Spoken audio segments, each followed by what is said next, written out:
নমস্কার, চলুন ভিডিও শুরু করা যাক। খাদানের ট্রেলার তো চলে এসেছে, আর ট্রেলারটা সত্যি বলতে এক কথায় অসাধারণ। দেখে মনে হচ্ছে যে আমরা দেবকে আবার আগের মতোই ফিরে পেতে চলেছি, যেমনটা পাগলু, রংবাজ বা বিন্দাস সিনেমাতে আমরা দেবকে দেখে এসেছি। আর যিশুকে নিয়ে কি বলবো, যিশুর এখানে প্রেজেন্টটা একদম পুরো দুর্দান্ত লাগছে।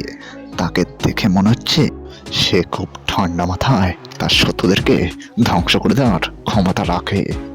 অপরদিকে ছেলেদেরকে দেখে মনে হচ্ছে যে সে শান্তিতে বিশ্বাসী নয়, তার একটাই লক্ষ্য, হয় মারো নয় মরো। আর একটা কথা তো বলতেই হবে, সিনেমাটোগ্রাফিটা এক কথায় দুর্দান্ত হচ্ছে। এটা দেখে কেউ বলবে না যে এটা একটা বাংলা সিনেমা। ওয়েল, এই মুভিতে একটা রোমান্টিক গানও থাকতে চলেছে, আর যেটার হালকা ঝলক আমরা ট্রেলারেতেই দেখতে পেয়েছি, যেটার মধ্যে দেব আর ইরিকা পলকে বেশ সুন্দর লাগছে। যেরকমটা দেখে মনে হচ্ছে যেন আমরা 2012-13 যেরকম বাংলা রোমান্টিক গান দেখতে পেতাম, ঠিক সেরকমই গান হতে চলেছে এটা।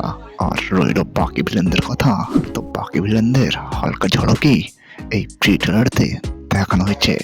ট্রেলার আসলে আশা করবো তাদেরকে যেন ভালোভাবেই দেখানো হয়। ওয়েল, আজকের জন্য এটুকুই। দেখা হচ্ছে পরের ভিডিওতে। সবাই ভালো থাকবেন, সুস্থ থাকবেন। জয় গুরু।